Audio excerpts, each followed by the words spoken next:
So this is me day 2 हैन। Day 1 हिजोबाट सुरु भयो। सो हिजोदेखि मैले नो फ्याप च्यालेन्ज लिएको छु।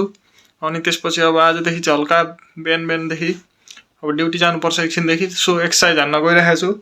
सो मेरो बडी चाहिँ अहिले म तपाईँलाई देखाउन चाहन्छु। जस्ट यो चाहिँ नेचुरल भिडियो छ है, जस्तो छ त्यस्तै छ। मैले कुनै एडिट गरेको छुइनँ। बस के भन्छ मान्छेलाई, म चाहिँ अहिले लगभग 65 देखि 70 को बिचमा छु। अनि यो चाहिँ मेरो बडी हो, यस्तो छ, भुँडी लागेको छ। सो ओभरअल म कस्तो छु भनेर तपाईँलाई देखाउन गइरहेको छु। वाउ। सो ओभरअल म हो यो। अब भुँडी यति आएको छ। अब मैले चाहिँ आजदेखि हल्का वर्कआउट सुरु गर्नुपर्ने हुन्छ। अनि त्यसपछि लाइफमा चेन्ज चाहिन्छ। सो म यो चेन्ज गर्न गइरहेको छु र म यो भिडियोहरू कुनै बेला हाल्छु। सो म चाहिँ अब हाल्न पनि सक्छु, किन नहाल्न पनि सक्छु, किनभने जहिले पनि अब म गर्छु भनेर तात्तिएको हुन्छ, त्यसपछि गर्न छोडिन्छ, आफ्नो बिल्ला हुन्छ। सो यो पालि चाहिँ म सिक्रेटली वर्कआउट गरिरहेको छु है त।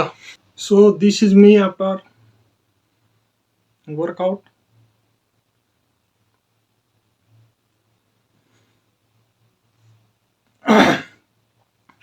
मसँग चाहिँ 3 केजीको डम्बेल छ। यो चाहिँ मैले 150 रोनमा किनेको थिएँ,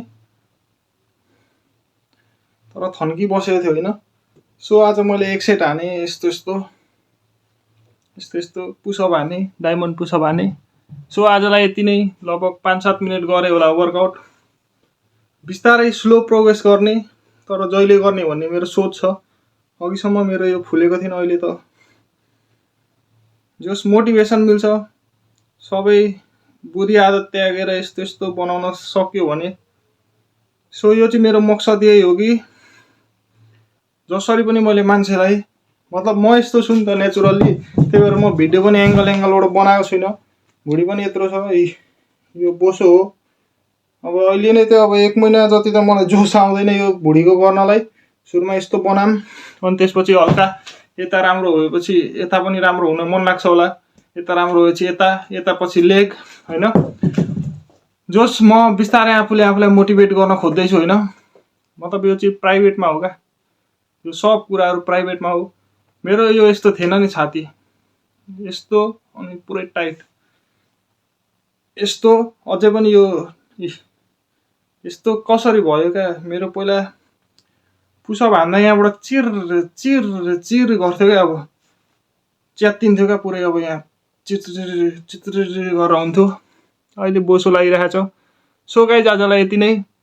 होप के भन्छ, म जहिले गर्न सक्छु होला। आजै अब एकै दिनमा मैले यस्तो कति गरेँ क्या मैले। एक दिनमा मजाले हाने, 1 घन्टा हाने, आधी घन्टा हाने। सो आज 5 मिनट हाने। त्यसपछि अब बिस्तारै स्लो प्रोग्रेस गर्ने मेरो हिसाब छ होइन। जति कम भए पनि गरिराख्नु पर्यो कि कन्टिन्यू गरिराख्नु पर्यो, अनि प्रोग्रेस हुन्छ भन्ने मेरो मान्यता छ। सो म अहिले यस्तो पनि गर्न सक्थेँ, तर त्यो देखाउने मात्रै हुन्छ। बाई।